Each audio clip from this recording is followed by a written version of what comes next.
Hoje eu vou pregar aos irmãos apenas 2 versos. E os irmãos vão entender o porquê ao longo da exposição. Capítulo 2, versos 6 e 7. Deixem abertas as Bíblias aí e vamos percorrer por ela. A palavra de Deus diz o seguinte, amados. Versos 6 e 7 do capítulo 2 de Colossenses. Como, portanto, recebestes o Senhor Jesus Cristo, assim andai nele. E no verso 7, arraigados e edificados nele, e confirmados na fé, assim como fostes ensinados, crescendo em ação de graças. Vamos orar?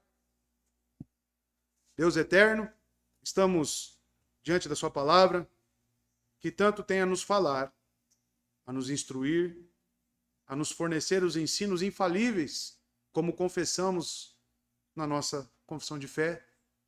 E assim, Deus, cremos que o Senhor, Deus, venha a nos purificar pela sua palavra, nos santificar, alimentar, Deus, as nossas almas, nos trazendo a confrontação, mas principalmente o refrigério em Cristo.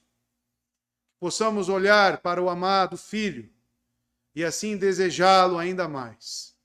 Que a sua palavra, Deus, tenha o efeito santificador, mas também, Deus, nos traga a esperança, as promessas que estão contidas no seu Filho Jesus Cristo. É isso que eu te peço, na minha pequenez, e que o Senhor me guie aqui, Deus, em toda a sabedoria, para instruir a sua igreja e ajudar os meus irmãos. Que assim o Senhor fale aos nossos corações mais uma vez, é o que eu te peço em nome de Jesus. Amém. Amados, estamos no livro de Colossenses, né? O GC pregou aqui o início do capítulo 2, do verso 1 a 5, né? E agora daremos sequência nessas exposições. O título da minha mensagem é muito sugestivo, porque é justamente o permanecer centrado em Cristo. Se você ainda não entendeu os pilares da perseverança dos santos, esses 2 versos aqui nos explicam muito.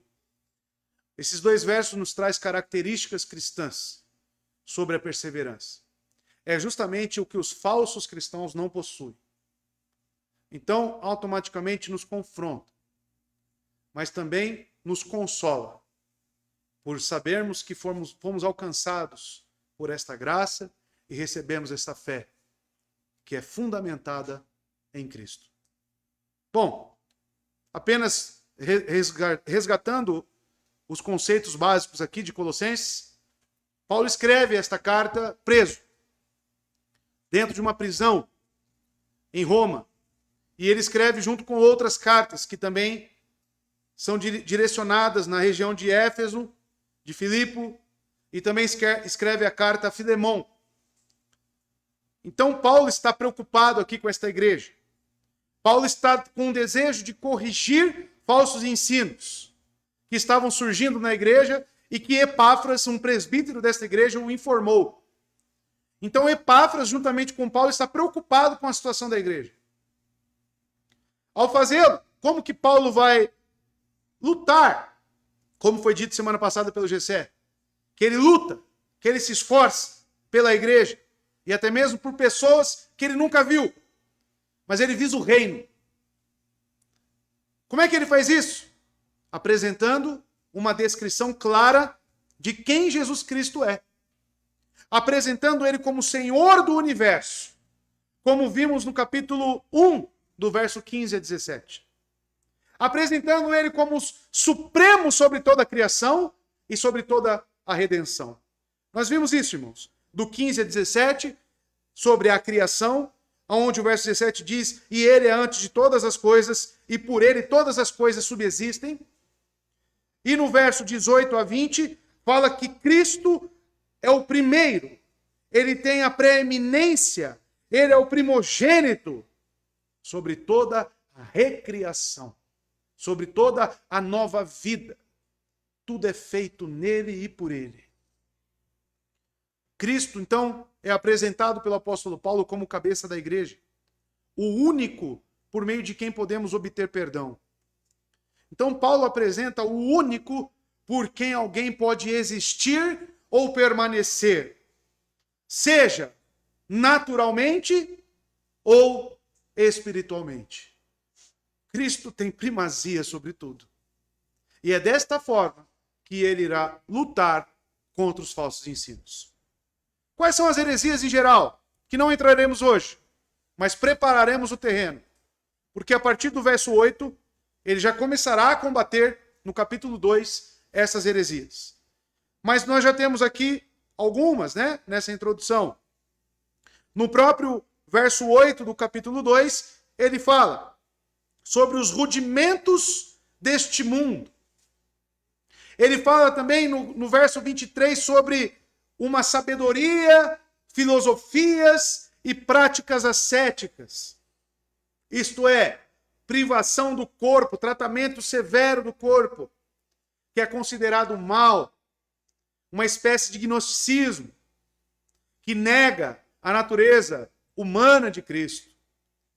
Também continha elementos judaicos nesta igreja, que estavam conduzindo esses irmãos para práticas de circuncisão, de guarda de festas anuais.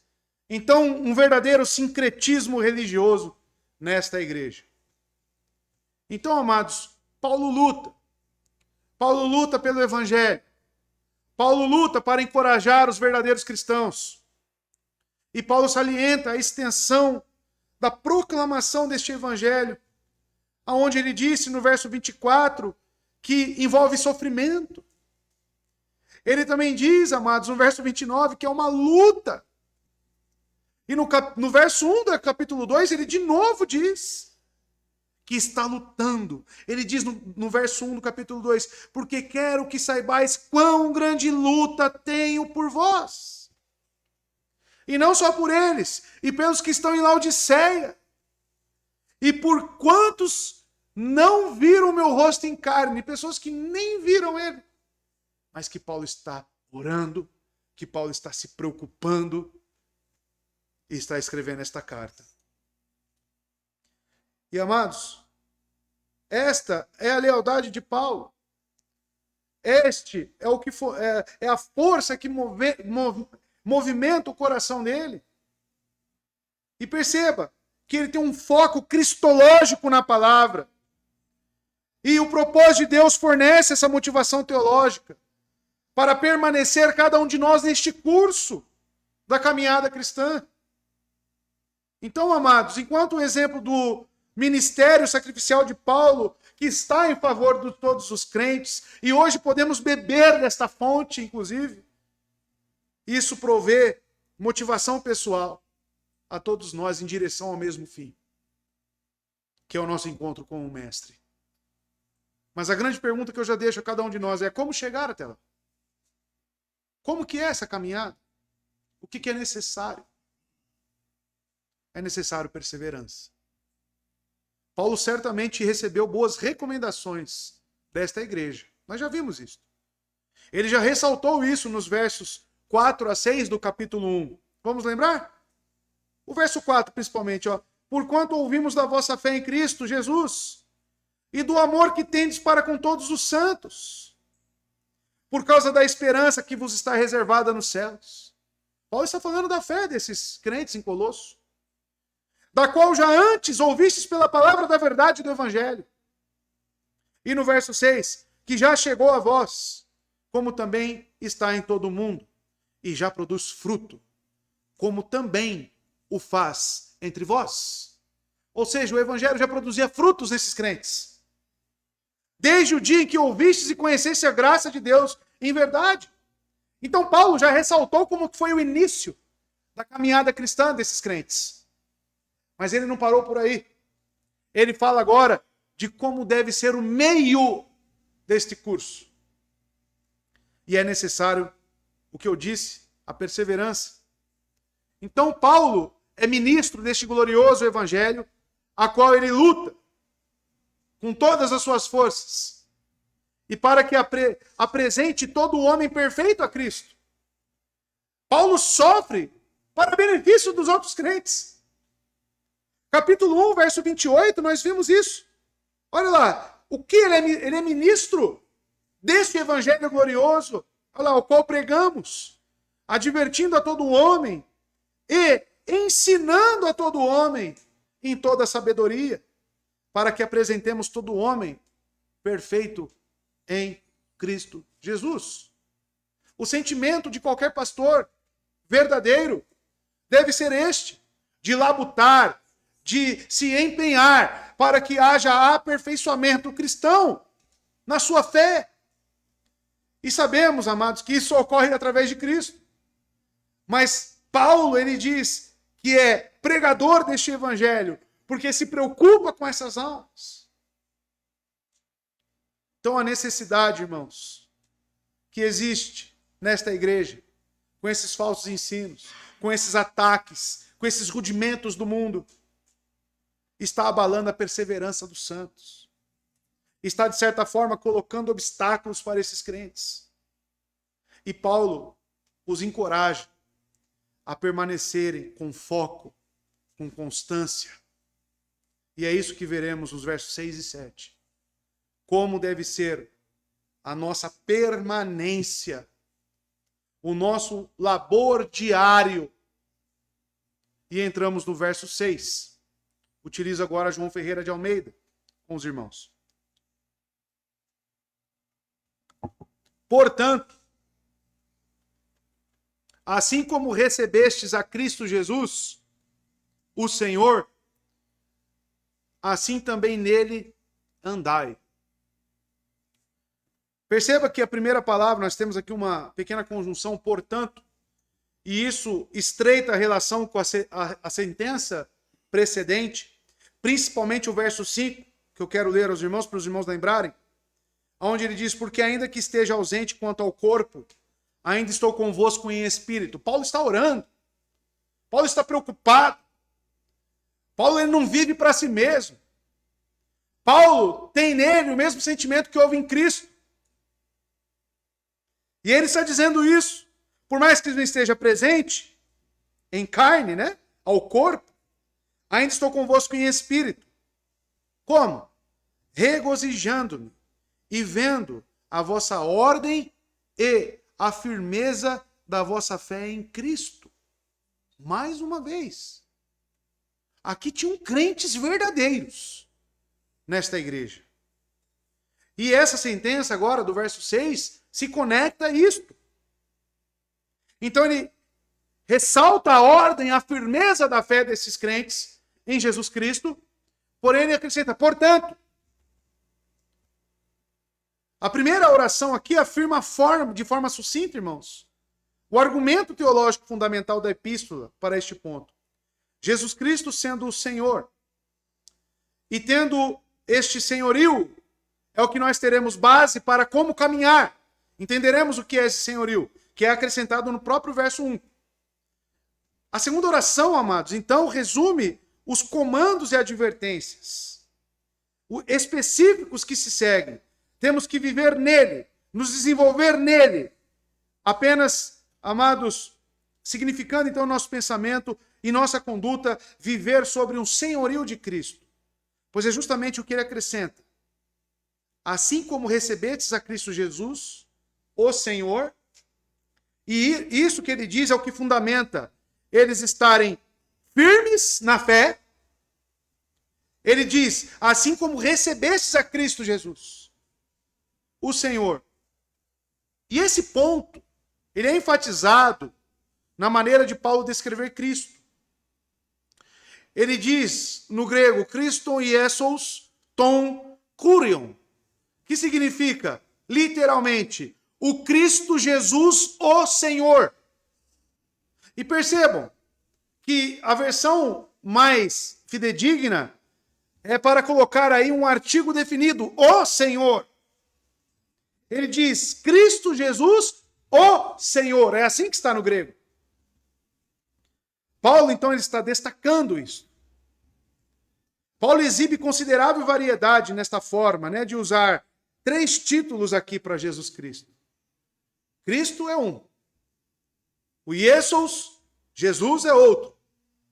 E o Senhor é outro. Paulo, de uma maneira muito incomum, ele une 3 títulos em Cristo. E isso que nós devemos ter atenção quando o assunto é permanecer em Cristo. Veja, amados, as combinações nunca são à toa, mas nunca em outra passagem ele usa exatamente a mesma sequência de nomes e artigos encontradas desta forma que está aqui. Você não vai encontrar esta maneira em que ele escreve.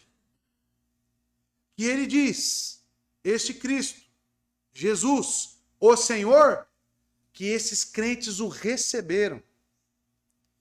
A palavra recebestes aqui significa tomar, levar consigo, associá-lo consigo.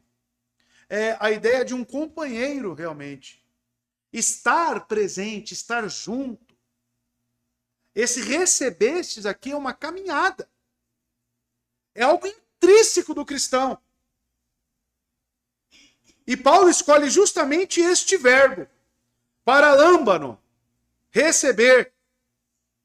É usado em geral por Paulo, este verbo, irmãos, para se referir a uma aceitação, a tradição sobre Jesus Cristo ou sua relevância. Contudo, irmãos, de acordo com o foco cristológico, o contexto aqui da epístola, Paulo refere-se aqui não ao recebimento do ensinamento, ou da tradição, ou da palavra de Deus, mas do próprio Cristo.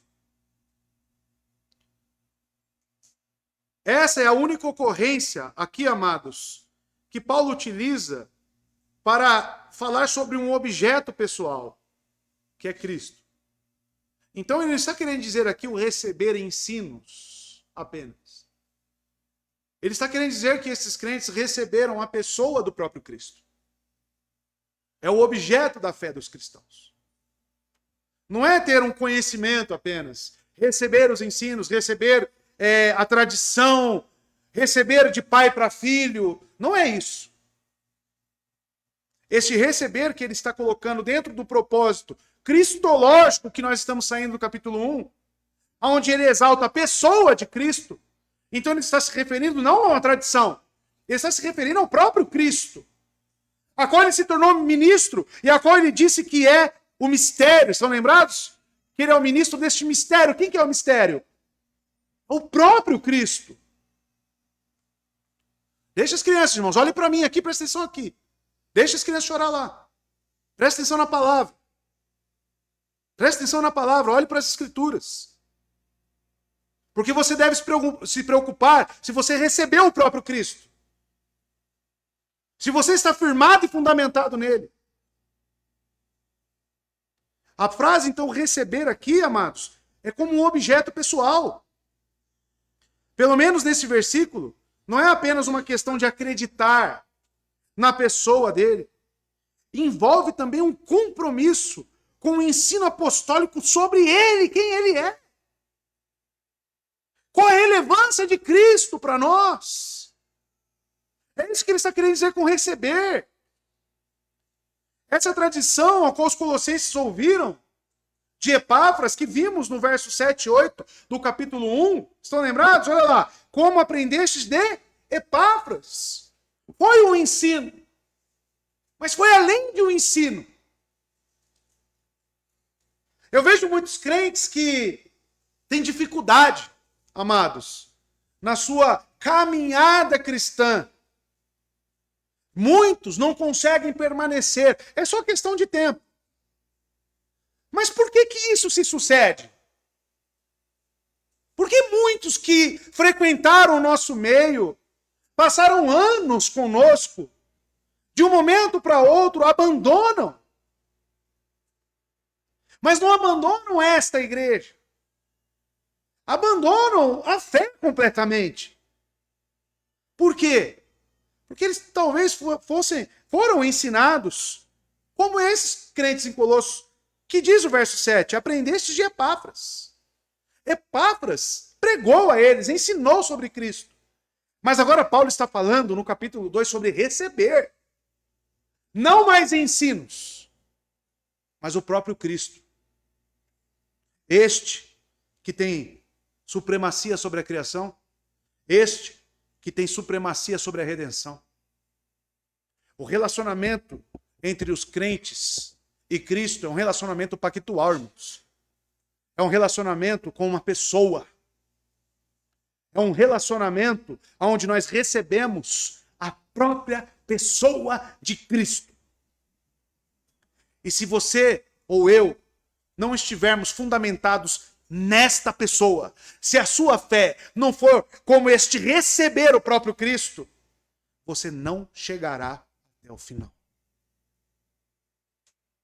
Não é teoria. Não é ensino que você vai para uma escola e recebe e fica com aquilo guardado na mente e anotado nos cadernos. O Cristo é relacional. O Cristo, a qual o crente crê, é uma dependência, é uma troca, é um relacionamento íntimo, sincero. Você se sente realmente acompanhado por Ele. Você sabe verdadeiramente que Ele está segurando em tuas mãos.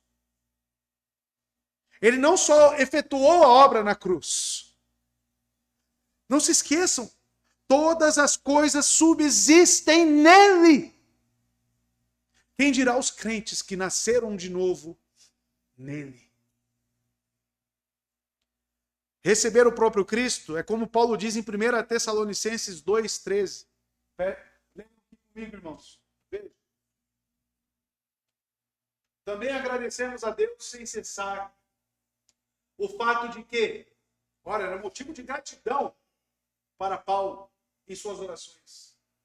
O fato de que, ao receberem de nossa parte a palavra de Deus, vocês a aceitaram, é o mesmo emprego, não como palavra de homens, mas conforme ela verdadeiramente é, como palavra de Deus que atua com eficácia em vocês, os que creem.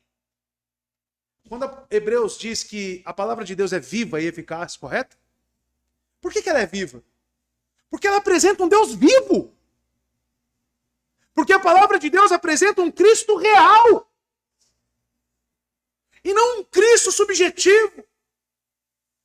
A palavra que eles receberam não foi como ensino de homens. Está muito bem claro em Tessalonicenses. Porque o ensino de homens é uma teoria. Se você pegar um historiador e falar para eles, escreva um livro sobre Cristo, o Cristo histórico, ele vai escrever. Ele vai te provar por A mais B que foi real. A crucificação, ele vai te escrever. Mas é um ensino que apresenta o Cristo vivo? É um ensino que qualquer homem natural consegue passar. Então Paulo está dizendo que não é por eloquência, que não é por teoria, não é por um ensino muito bem fundamentado e lógico, mas que a palavra que ele pregou é a palavra que apresentou o Cristo vivo. E esses que ouviram, receberam em seus corações o objeto completo de nossa fé. O Cristo perfeito. E essas duas qualificações que o texto dá a Cristo, o ungido, o Messias, né? Quando fala Cristo, o que ele está querendo dizer? O ungido, o Messias. E por conseguinte podem ser dirigidas aos aspectos do ensino falso. Porque ele acrescenta Senhor, resumindo a alta cristologia, que vimos no capítulo 15 a 20. O Iesus, aqui o Jesus, enfatizando a real humanidade de Cristo. Ou o ministério público, o ensinamento de Cristo. Percebam que, ao intitular aqui esses três grupos de palavras, Paulo está dizendo que é o Messias prometido e Jesus, o Deus que tomou a forma humana e que é real, que é vivo E ele diz que é Senhor. Talvez aqui Paulo também está passando essa questão do senhorio para elucidar esses crentes a permanecerem. A frase receberam Cristo, pelo menos neste versículo, amados, não é apenas algo subjetivo. Como eu disse, é algo além. E é provável que Cristo não seja apenas um nome próprio aqui, mas sim o Jesus libertador, o rei prometido do Antigo Testamento, a expectativa de todo judeu. Mas seria mais provável aqui, porque tem um artigo, como eu disse aos irmãos, o artigo O, antes de Curios, que é Senhor, o separe e que seja esse título que receba a ênfase no versículo. Porque está separado, se os irmãos perceberem, e até mesmo no original ele fala Cristo Jesus, e quando ele acrescenta esse artigo, ele está separando o Senhor. E isso ele faz porque ele quer trabalhar agora com essa ênfase. O que é o senhorio de Cristo? John MacArthur escreve um livro, o Evangelho segundo o senhorio de Cristo, né? Se não me engano é esse o título. Eu já li esse livro. Paulo quer trabalhar com este senhorio. E lembre-se, ele está combatendo aqui falsos ensinos. Então, amados, veja. Além disso, o título vindo depois do verbo transitivo, que como receberam, porque é um verbo transitivo, pode funcionar de forma predicativa. Ou seja, que qualifica o sujeito do verbo. Quem que é o sujeito do verbo recebestes? Jesus. E isso, esse verbo aqui, amados, ele funciona de uma forma predicativa. Por quê? Porque está qualificando o sujeito do verbo. Cristo Jesus, o Senhor. E aí é que nós entramos na questão do senhorio de Cristo. Então, a primeira coisa, os irmãos precisam enxergar isso na Bíblia. Não está esses três nomezinhos aí perdidos, à toa, solto. Você precisa perceber a intenção de Paulo ao colocar isso para nós. E é provável que Paulo aqui esteja de modo intencional, irmãos. Portanto, ecoando o que era defensavelmente a confissão cristã primitiva. A confissão de fé cristã primitiva era qual? Jesus é Senhor. Essa era a confissão da igreja primitiva. Jesus é Senhor. O que isso significa? O que isso significa? Jesus só é Senhor, meus amados, daqueles que o receberam. Daqueles que não apenas ouviram os ensinos, mas o abraçaram como objeto verdadeiro de sua fé. Paulo, ao aludir aqui um ponto transicional, essencial nessa epístola, conecta a expressão fundamental do que significa ser cristão. Nós estamos numa transição aqui nesses dois versos, amados, 6 e 7. Porque no verso 8 ele já começa a falar das heresias que está na igreja. Percebam, capítulo 1, apenas fazendo uma síntese aqui, apresentou Cristo. A supremacia de Cristo. Aí ele fala que é ministro do evangelho deste Cristo. E agora, irmãos, ele começa a fazer uma transição. Ele começa a falar sobre este Cristo e o relacionamento que ele tem com o seu povo. Para que assim ele passe a refutar as heresias. E os irmãos irão entender por que é importante sabermos o que é Cristo ser Senhor. Amados, a expressão fundamental do que significa ser cristão está totalmente atrelada e fundamentada na cristologia. Nós, pequenos cristos, você carregar o nome de cristão sem entender cristologia é no mínimo uma incoerência. Quem é Cristo para você? É o objeto da sua fé, quem Cristo é. Estava conversando com o pastor Renan e muito se tem dúvida, as pessoas têm dúvida. Como é que eu digo que é meu irmão ou se não é meu irmão? Como é que eu digo que aquela igreja é uma igreja ou não é uma igreja? Existem os pilares da fé cristã, irmãos. Cristologia é um deles. Cristologia é um deles. Se a pessoa nega a divindade ou a humanidade de Cristo, não é irmão, não é salvo. Se a pessoa nega a trindade, também não é salvo. Se a pessoa nega a justificação somente pela fé, também não é salvo. São pilares da ortodoxia cristã. São pilares que definem quem são nossos irmãos ou não. E aqui ele está fundamentando justamente isto. Jesus ser Senhor está para cristãos que se submetem a Ele, que o receberam. Então, a cristologia que é desenvolvida aqui, em uma parte da epístola, ele coloca Jesus Cristo é o Senhor, e é uma forma sucinta de dizer que ele é a imagem do Deus invisível. O primogênito sobre toda a criação, que está lá no verso 15. A cabeça do corpo que é a igreja, que ele disse no capítulo 1, verso 18. Consulte na sua Bíblia. O mistério de Deus, capítulo 2, verso 2. Capítulo 1, verso 27.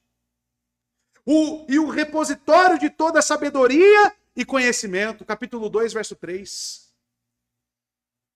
Essa é a confissão central, com toda a sua variedade e implicações de longo alcance. A que os colossenses precisam voltar a fim de se precaver contra a ameaça dos ensinos falsos. O que implica Cristo ser o Senhor sobre nossas vidas?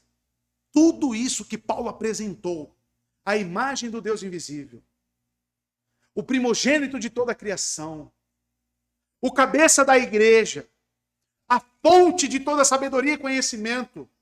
Não foi isso que Paulo apresentou aqui no primeiro capítulo? Agora a questão é, ele é o Senhor, ou seja, ele é a fonte de tudo isso. E eu estou conectado nesta fonte. Eu recebi. É isso que Paulo disse, que esses receberam. Eles bebem dessa fonte, eles se relacionam com Cristo, eles amam a Cristo, eles não confiam em si mesmos. Eles não andam conforme as suas próprias forças, eles estão conectados ao amado Filho de Deus. É a pergunta que eu te faço. Jesus Cristo é o seu Senhor? Como que é a sua caminhada cristã? Como que é a sua confiança? Como que é o seu relacionamento? 2 Coríntios capítulo 4, verso 5. Nós temos esse emprego aqui também de Cristo sendo o Senhor. Veja, que é o foco da pregação de Paulo. Mas não pregamos a nós mesmos, mas a Jesus Cristo. Olha lá, de novo, ó. O Senhor, ele qualifica quem Cristo é. Cristo é seu Senhor. Quando eu digo isso, Cristo é a fonte da sua salvação. Cristo é a fonte da sua sabedoria. Cristo é a fonte do seu existir. Cristo é a fonte da sua santificação. Ele é o Senhor? Ou você confia em outras coisas? Porque é o que está acontecendo na igreja, correto? Eles estão confiando em outras coisas. Muitos ali estão já se bandeando. Mas aqueles que receberam Cristo têm Cristo como Senhor. E é isso que ele está dizendo. E a nós como escravos de vocês por causa de Jesus. Ainda assim, Filipenses capítulo 2, verso 11. Mas isso aqui já é uma visão escatológica futurista. Tá? Filipenses 2, 11. A confissão da humanidade. Se você nunca viu, isso aqui será a confissão de todo joelho, de toda língua. De todos que existem, existiram ou existirão. Todos. Quando Cristo ajuntar o seu povo eleito, todos se depararão com Cristo e declararão uma só coisa. E toda língua confesse que Jesus Cristo é o. Todos reconheceram que Cristo é a fonte de todas as coisas. Todos. Porém aqui será tarde demais. E mesmo estando no inferno, sabe o que vai ser a maior dureza para as pessoas que estarão no inferno, irmãos? Na perdição eterna. É que eles estarão lá reconhecendo o quão estúpidos e tolos eles foram durante a vida. que não reconheceram Cristo como Senhor. Estarão no inferno lá falando, realmente, aquela mensagem que tanto me falavam era verdade. Mas hoje, eu falo, Ele é o Senhor. Será tarde demais. Se renda a Cristo. Encare Cristo como autor, como consumador da sua fé. Como a fonte, o primeiro em todas as coisas. Como o Senhor. Não seja as pessoas de Filipenses 2:11. Seja as pessoas que estão sendo ditas aqui pelo apóstolo Paulo hoje. Receba a Cristo em seu coração. Receba verdadeiramente. Reconheça Ele.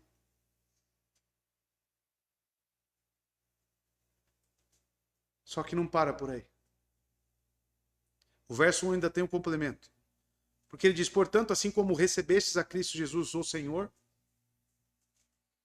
Isso traz uma ideia de início da caminhada cristã, que eles receberam através da pregação do Evangelho.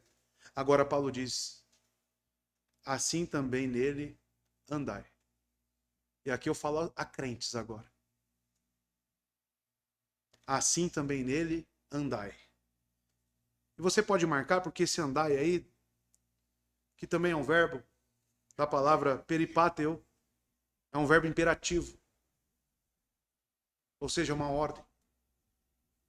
Um verbo imperativo presente ativo. O tempo é presente.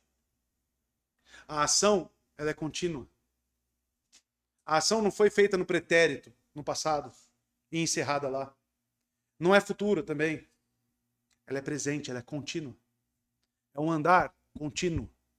É uma caminhada ininterrupta. Mas perceba que ele coloca assim também nele andai.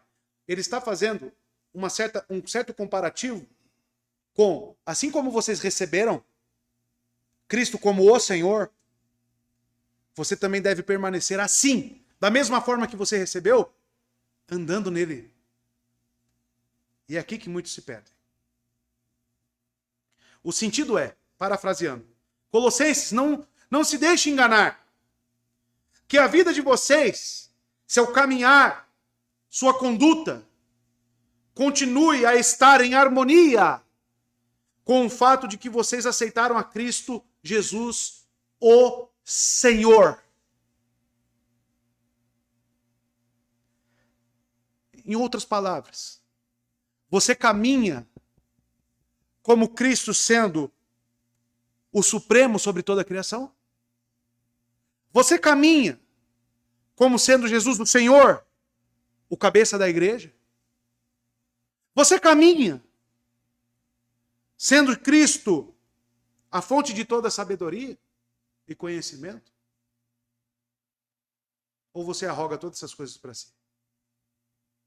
O que significa, por exemplo, Jesus Cristo ser o Senhor, logo o cabeça da igreja, e você caminhar nisto? É você, por exemplo, se sujeitar à igreja que é dele, à sua palavra, aos seus ministros. Como que é o seu andar nele como Senhor, mas na sua vida dentro da igreja?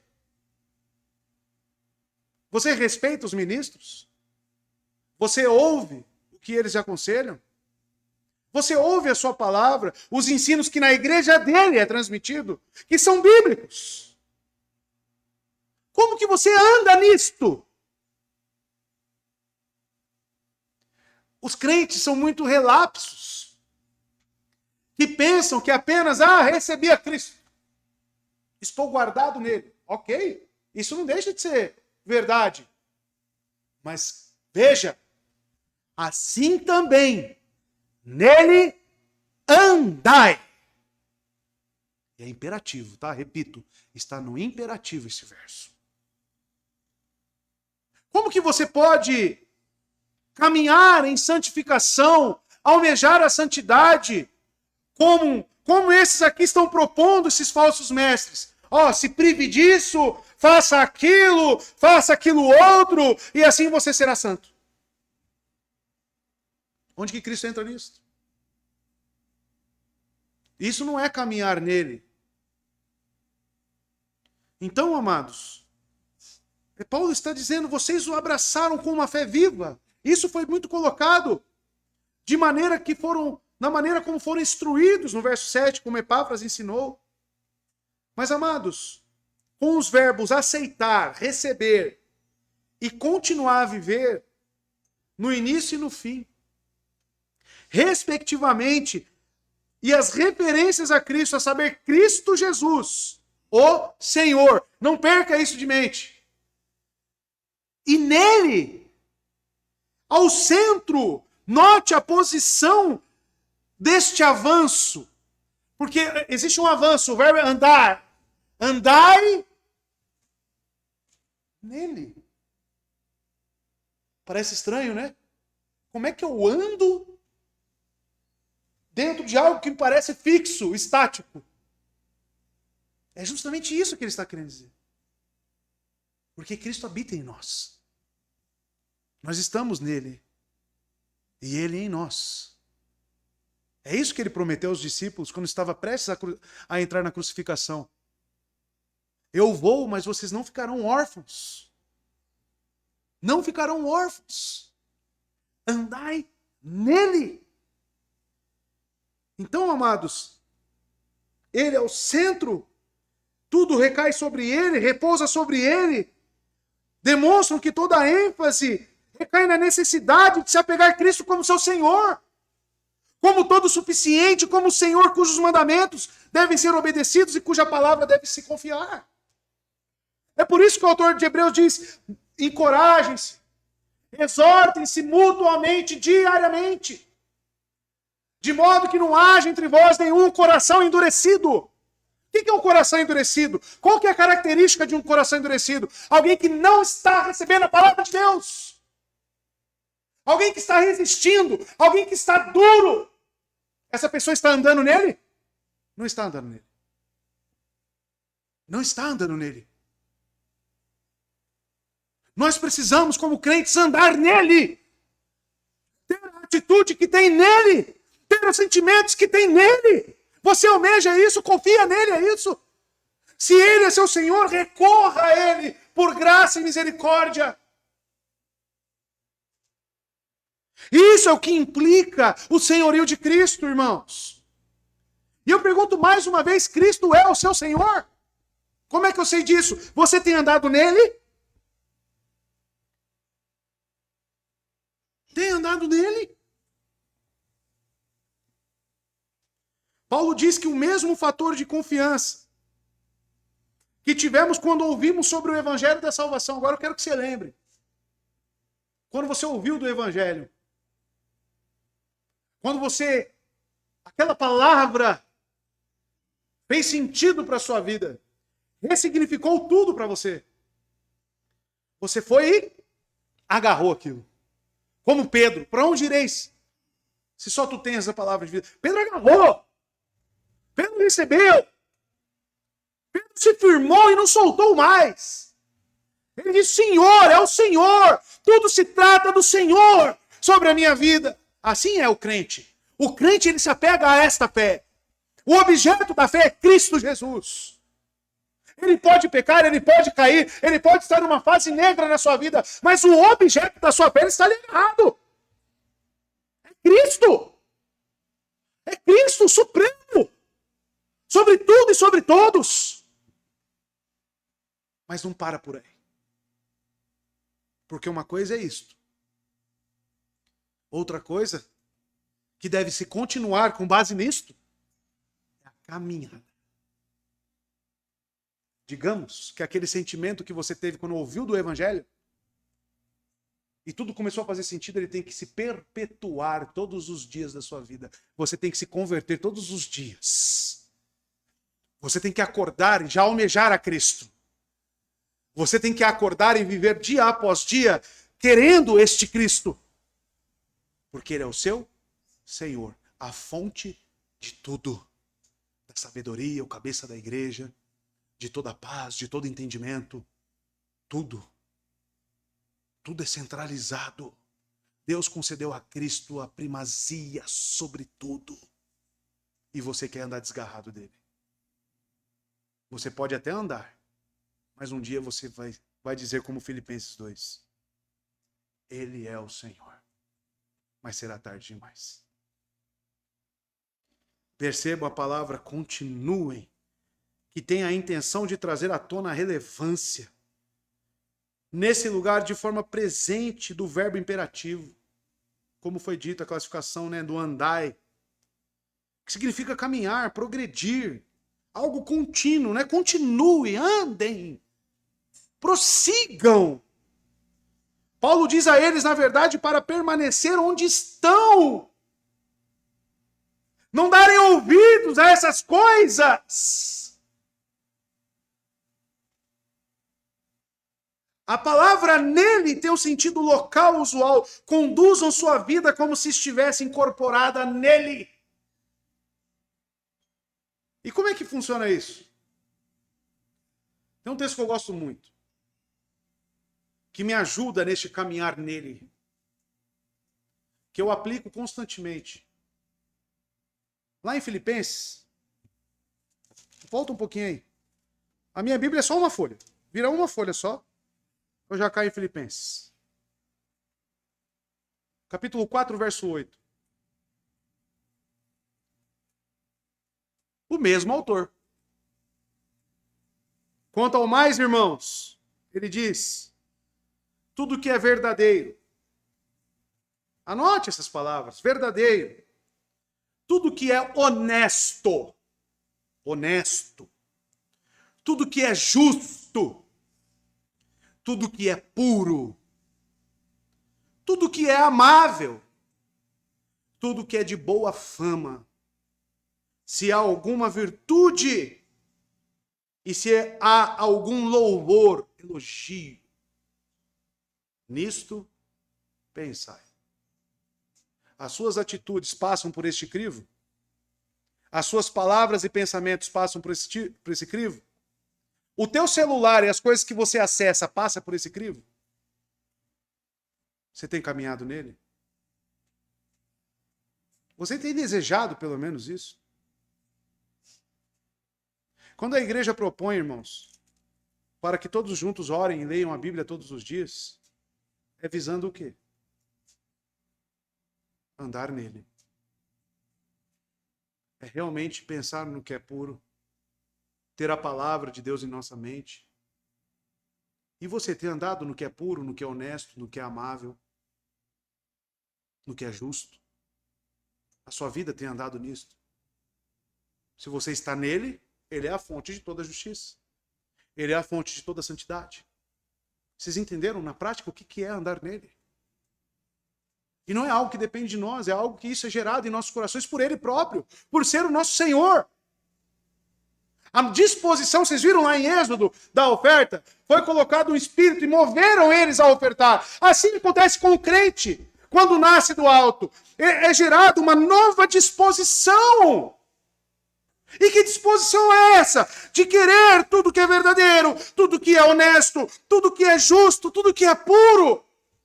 Por isso que quando um pastor chega para um crente e fala, olha, meu querido, não faça isso. Vai por esse caminho por causa disso e disso. O crente, ele, às vezes pela falta de conhecimento bíblico, ele não vai entender talvez o caminho que ele está indo. Mas por isso que serve os pastores, a igreja, os meios. Ele orienta. Aí ele, por ter a disposição já voltada por aquilo que é Cristo, porque Cristo está nele, ele vê que a palavra realmente está ali, confrontando ele e fala, sim, Senhor, é isso mesmo que eu preciso fazer. A palavra estabelece um poder de primazia. Por quê? Porque é a palavra do seu Senhor. E nós estamos nele. Então não tem conflito. Não tem conflito. A disposição é de querer agradá-lo. O objeto, vocês perceberam? Receberam o Senhor. Você recebeu. Ou você crê no Deus do seu pai. Você crê no Deus que te contaram sobre. O verdadeiro cristianismo diz respeito sobre aqueles que receberam, aqueles que professam o seu nome, aqueles que conhecem o Cristo apresentado nas Escrituras. Se você não conhecer, você não vai chegar no final. A sua caminhada vai ser uma caminhada exaustiva, falha, sem contentamento, sem paz, sem alegria, porque ele é o príncipe da paz. A alegria que está em nós é a alegria que está nele. Não as coisas deste mundo. Nele. Estão entendendo, irmãos? Verso 7 agora. Percebam. Olha como Paulo coloca as palavras. Arraigados. Anota essa palavra. E edificados. Duas palavrinhas. De novo, nele. Isso aqui é um pronome que é uma junção, né, de ele, né, com em, nele, né? É a ideia justamente de estar dentro dele. É meio maluco, parece estranho para nós isso. E confirmados na fé. Assim como fostes ensinados, abundando em ação de graças. Quando eu vi esse verso 7 que estava preparando, eu falei, características cristãs. Essas são as características de um verdadeiro crente. Está aqui, diante dos seus olhos, no verso 6 e no verso 7. A palavra é nítida. A palavra é clara. O apóstolo Paulo não está mentindo. É isso aqui, não é para ter dúvida. Arraigados e edificados neles, por meio de uma série agora de 4 particípios. Os irmãos lembram o que são os verbos particípios? São verbos que trazem uma qualidade, uma característica, né? Ele traz 4 agora numa sequência. Primeiro, arraigados, sendo edificados, sendo estabelecidos ou confirmados e transbordados, abundando. Esses 4 particípios são as características e virtudes cristãs que o Senhor, neste relacionamento pactual, comunica a nós. Esses 4 particípios. Ou seja, o crente, que ele está falando de quem, Paulo? De crente, correto? Que recebeu a Cristo. Ele tem 4 particípios característicos na sua vida. Arraigados, edificados, confirmados, aí vai depender da sua versão aí. E abundando, né? Ou transbordando. São 4 verbos particípios. O primeiro no perfeito passivo. E os outros no presente. Paulo mostra agora que esse viver em Cristo, porque é tudo nele, correto? Então é andar nele, é permanecer nele. Paulo agora diz que esse viver em Cristo, isto é, a união vital com ele, que nós vemos lá em João 15, estão lembrados? Que nós estamos na videira, fomos enxertados nele, Romanos capítulo 11. E assim nós recebemos todos os nutrientes, correto? E ele ainda diz em João 15, sem mim, nada podeis fazer. Estão entendendo por quê agora? Porque é um caminhar nele, tudo depende dele. Ele tem a supremacia, tudo subsiste nele. Principalmente os crentes. Os particípios no verso 7 recebem vários rótulos aqui, por muitos intérpretes, mas seja como rotulemos, está claro que eles nos dizem como podemos continuar e levar uma vida que dê a Cristo seu lugar correto como Senhor. Aqui está para nós, nesses 4 particípios, o que é uma vida governada por Cristo. Olha que interessante. E ao mesmo tempo confrontador. Porque você tem que ver se você possui esses 4 particípios. Você possui esses 4 particípios? Cristo é o seu Senhor? Aqui responde. O verso 7 responde. Arraigados, edificados, confirmados, transbordando abundando em ações de graça. Que vamos entender cada um deles. Então, amados, os dois primeiros, enraizados e edificados, são estreitamente relacionados. Eles são praticamente um, apesar de serem diferentes. Mas por que eu digo que é praticamente um? Porque expressam uma ideia semelhante. Ambos governam a frase nele. Vocês perceberam? Até antes da vírgula, pelo menos aqui na João Ferreira de Almeida, arraigados e edificados nele, vírgula.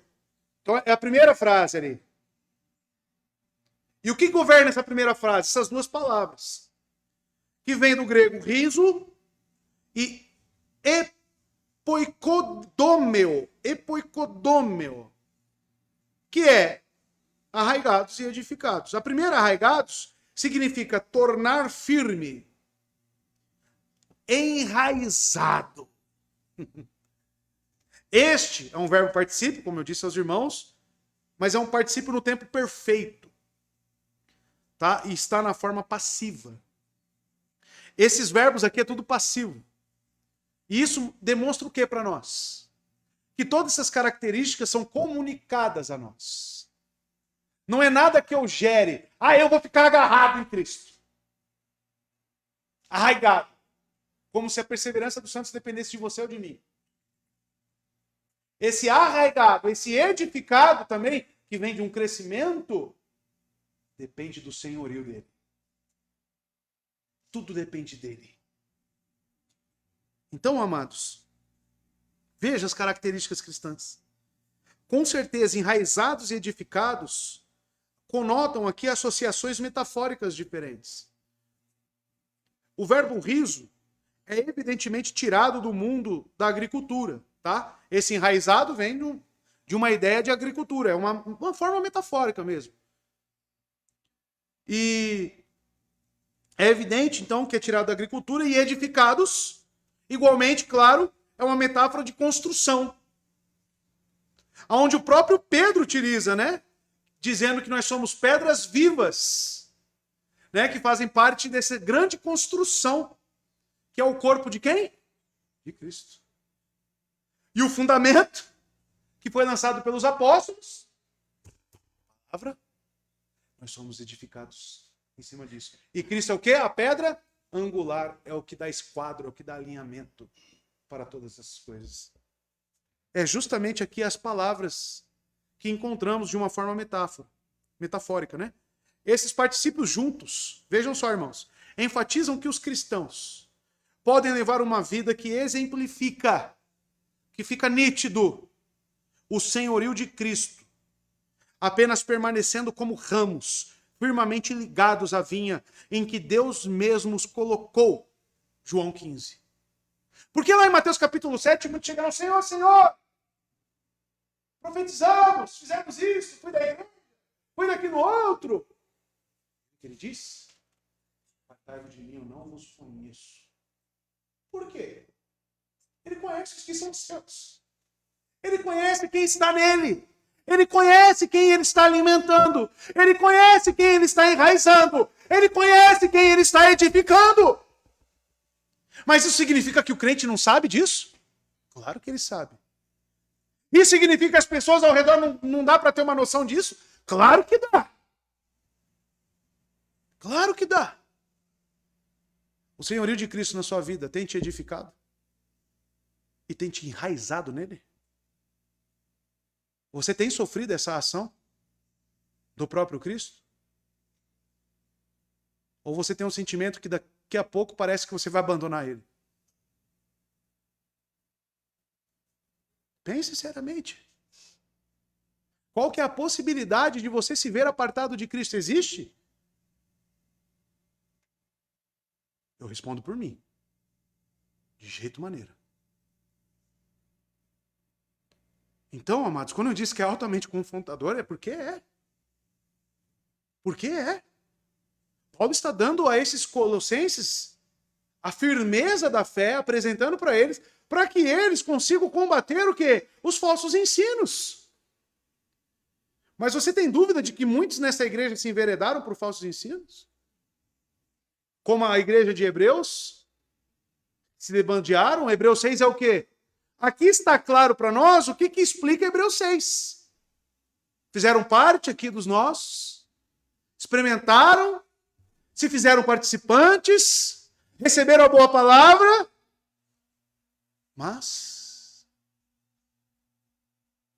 não eram enraizados, não eram edificados. O crente, a fé pequenininha, desse tamanho de um grão de mostarda. Tamanho de um grão de mostarda. Sabe o que ela faz no crente? Enraiza. Move montanhas. Pequenininha, irmão. Pequenininha. Te enraiza. Em quem? Nele. Em Cristo. É uma união inseparável. É um relacionamento pactual indissolúvel. Não é igual aos nossos casamentos, que por causa do pecado pode ser rompido e existe o divórcio. Com Cristo é indissolúvel. Você está enraizado nele. Por quê? Porque ele te amou antes da fundação do mundo. Porque ele morreu pelos nossos pecados antes mesmo de nós existirmos. Olha que amor, que graça. Conhecer e ter o privilégio de ouvir desse Cristo. Mas só ouvir não basta, meu irmão. Você precisa abraçar este objeto da fé. Você precisa abraçar esse senhorio. Você precisa conhecê-lo e estar enraizado e estar edificado. É isso que Paulo está dizendo. É como se estivéssemos como ramos firmemente ligados à vinha que Deus mesmo o colocou. E continuando com este Deus, nos integrando cada vez mais como pedras na nova estrutura que é nada menos que o corpo de Cristo. Como diz Pedro em 1 Pedro 2, 5 a 8. Usamos deliberadamente o vocabulário de permanecer em relação a enraizados e continuar em relação a edificados. Então, quando você pensa enraizados, é o quê? Permanência. Meus pés pisaram dentro dos teus portões. E é ali que, não é isso que o salmista diz? E ali ficaram. Alegrei-me quando me disseram, vamos à casa de Deus. Por quê? Para ilustrar isso, põe o Salmo 20 para mim, versos 7 a 8. Isso é o que define o que é crer em Cristo. Essas características cristãs é o que define crer em Cristo. A fé é verdadeira. Tá, irmãos? Salmo 20, versos 7 a 8. Olha o que o salmista diz. Alguns confiam em carros, outros em cavalos, mas nós confiamos no nome do Senhor, o nosso Deus. Eles, quem? Os que confiam em carros, cavalos, confiam em si mesmos, confiam nas suas habilidades, não confiam no autor. Eles vacilam em cair. Mas nós nos erguemos e estamos, olha, firmes, enraizados, firmes. Crer em Cristo é estar firme. Não estou dizendo que você está livre de falhas, de pecados, não é isso. Mas você está firme. O seu pecado não é maior que essa raiz. A sua falha, a sua debilidade não é maior que esse Cristo que te enraiza, que te edifica. Amados, o enraizado é permanecer e o edificado é você progredir, é você continuar, é você cada vez mais se tornar parecido com Ele, é você cada vez mais ser trabalhado, ser modificado, aperfeiçoado. Aquele que começou a boa obra é justo para terminá-la. Significa o quê, então? Que Ele está trabalhando em cada um dos seus. Eu, como pastor, eu vejo. E eu faço comparações. Não com você e outra pessoa, mas com você mesmo. Eu pego a Ana Paula e eu lembro de quando ela entrou nessa igreja. Eu pego o Vitor, pego a minha própria vida e comparo com o André lá de 2, 3 anos atrás. Continuo enraizado? Ok. E edificado para louvor e glória do nosso Deus. E é isso que você precisa ver. Esta fé não é subjetiva e pautada em conhecimentos humanos. Ela é uma fé que cresce, que desenvolve e que é visível para aqueles que estão fora. Senão os crentes não seriam chamados de luz do mundo, de sal da terra. Cristo daria outras características. Mas luz, você olha para a luz, dependendo da luz, você não consegue nem ficar olhando muito, né? Moisés, quando descia do monte, pôs o véu. Senão não conseguiam olhar para o rosto dele brilhando. Jonathan Edwards diz que ele, nas suas orações e jejuns, quando ele ia pregar, as pessoas viram o rosto dele brilhando. O crente, por estar neste senhorio de Cristo, andar nele, isso é refletido para as outras pessoas. Não estou falando que você será perfeito, sem pecado. Mas existe um edificar. Existe um edificar. Não queira dizer que não exista, porque a palavra diz que existe. Você permanece firme naquele que traz o crescimento, o continuar, e ao mesmo tempo você é transformado. E, olha o outro particípio, confirmados na fé. Assim como fostes ensinados. Querendo dizer, havendo então sido firmemente implantados em Cristo, cada crente, como a infinita e toda suficiente fonte de salvação, plena e graciosa, e assim continuando, correto? Enraizado e edificando, eles se beneficiam, os crentes, constantemente de cada oportunidade de serem levados a patamares cada vez mais altos, como um edifício que se ergue, andar por andar, sendo estabelecidos cada vez mais firmes. Mas o terceiro particípio vem da palavra bebaino, que ocorre em textos legais, como sentido de validar. Olha que interessante. Esse confirmado aqui tem o sentido de validar, tem o sentido de garantir. Romanos 15, 8, por exemplo, tem o emprego da mesma palavra. Veja. Pois eu digo a vocês que Cristo se tornou servo dos que são da circuncisão, por amor à verdade de Deus. A palavra é essa. Para confirmar, aqui não tem o sentido de validar, né?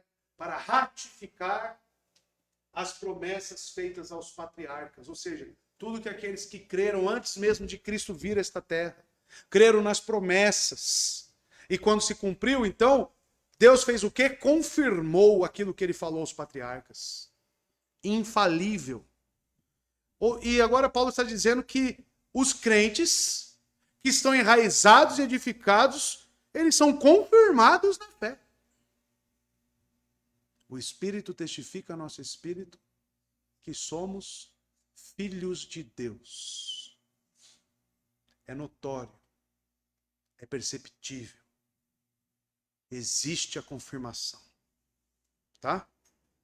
Então, confirmados, como várias versões em português, é preferível ao firmados, por exemplo, da NVI. Não sei quantos tem a NVI aí. Porque traz melhor à tona o sentido básico do grupo de palavras. Firme ou firmamente fundamentado.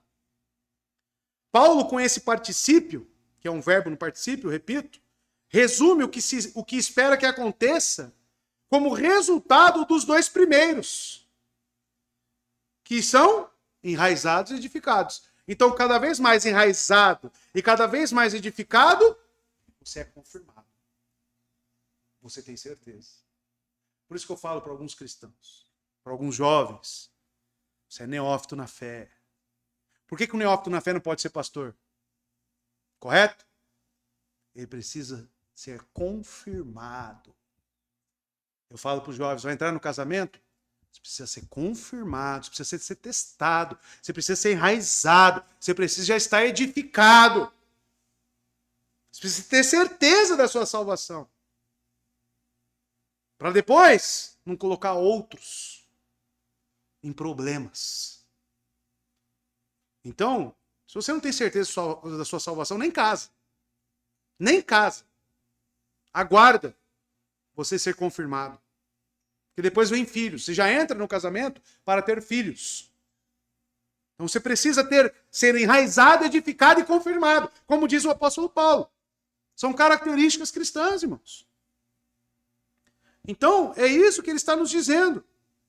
Esse particípio, como os dois primeiros, também está no modo passivo. Ou seja, não é você que se confirma. É o próprio Cristo que nos informa isso. O Espírito testifica ao nosso Espírito que somos filhos de Deus. É passivo. Bom? E para encerrar, o último particípio. Então, enraiza, edifica, confirma e o último, transborda. Em quê? Ação de graças.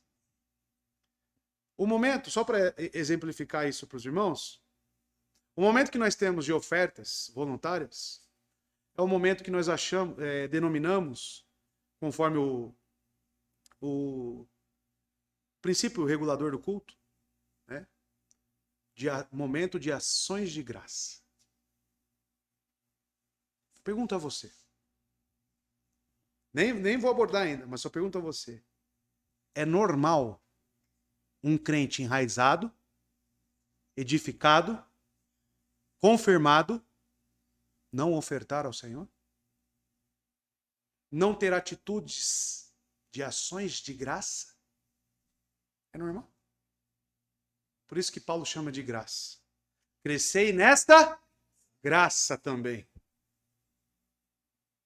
Abundando em ação de graças. A gratidão é aquilo que completa o círculo por meio do qual as bênçãos que caem nos nossos corações e vida, senhorio de Cristo, tá? Andar nele e permanecer nele, retornam ao doador.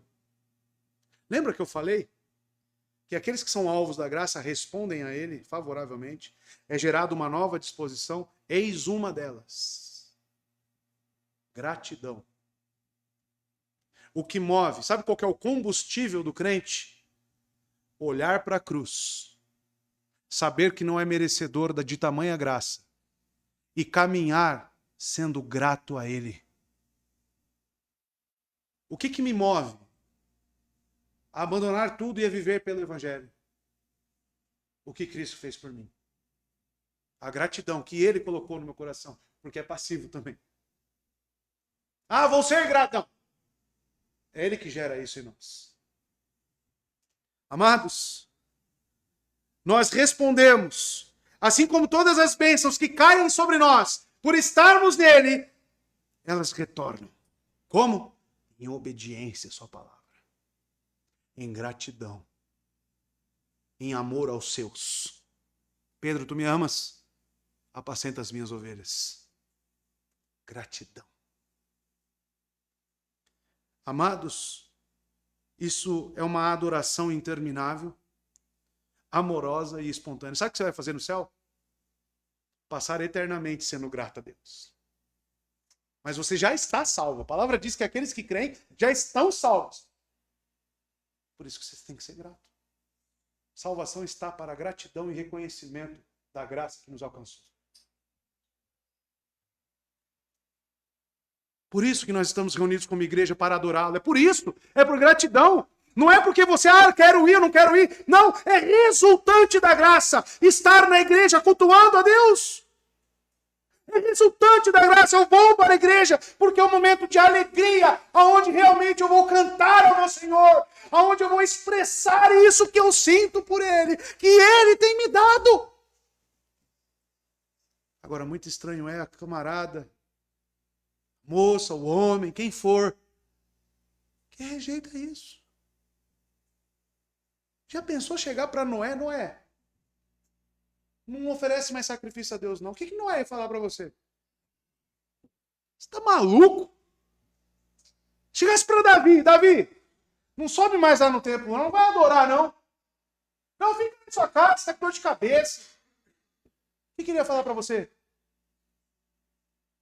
Por que ele ia falar para você? Porque estava enraizado, edificado, confirmado e transbordando em ações de graça. No início, quando eu estava falando sobre o coração de Jesus, sabe por que falta pessoas para ir para lá? Entregarem suas vidas e cuidarem daquelas pessoas? Porque talvez esteja faltando transbordar em ações de graça. E isso é triste. Porque são características do cristão. Paulo está aparentemente convencido que a verdadeira gratidão pela graça de Deus é uma medida ofensiva importante contra o ensino falso. Não podemos perder o contexto da carta, né? Que é os falsos ensinos. Sabe qual que é a maior arma ofensiva, tá? Ofensiva contra os falsos ensinos?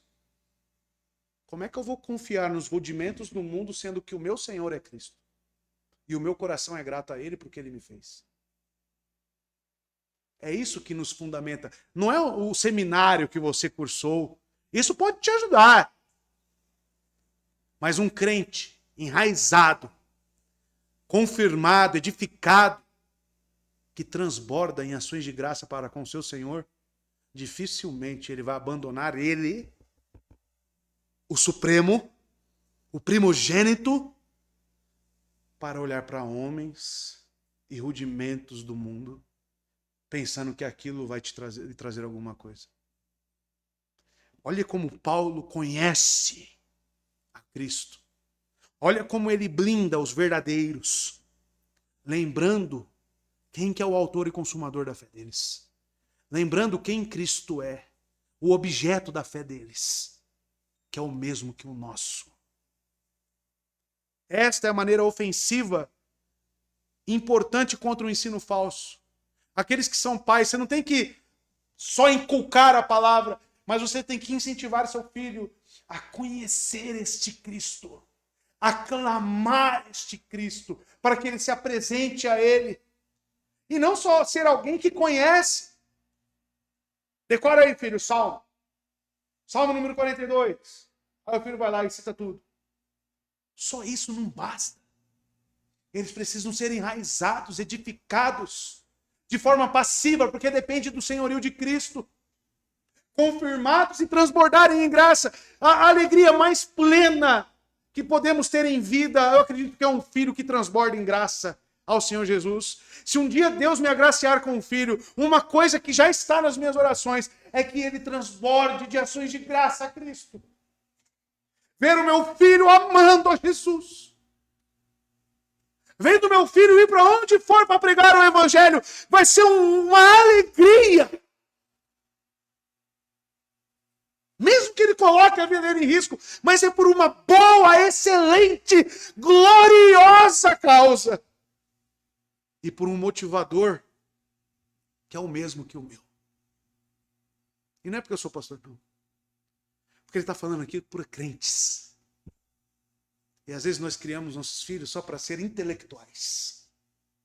Responder tudo certinho. Não estou falando que os ensinos são errados, mas o que vem primeiro? Relacionamento pactual.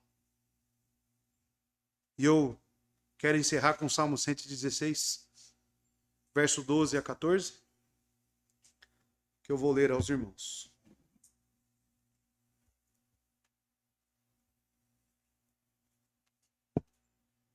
Salmo 116, verso 12 a 14. Diz o seguinte. Olha o que o salmista diz. A2, filho. Como posso retribuir ao Senhor toda a sua bondade para comigo? Como? Erguerei o cálice da salvação e invocarei o nome do Senhor. cumprirei para com o Senhor os meus votos, na presença de todo o seu povo. Obediência à palavra de Deus e anunciar tamanha salvação. Erguer o cálice é anunciar, é tornar conhecido o nome de Cristo.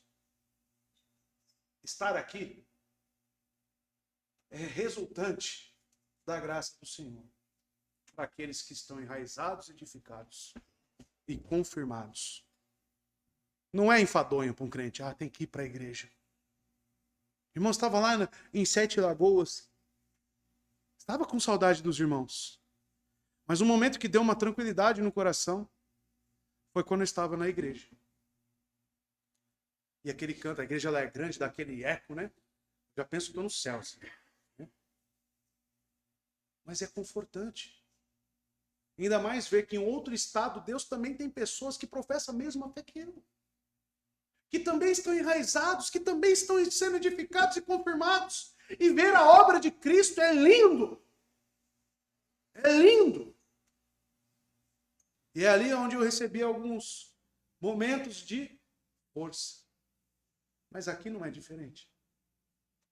Porque aqui também tem pessoas enraizadas, edificadas, confirmadas e que estão transbordando em graça.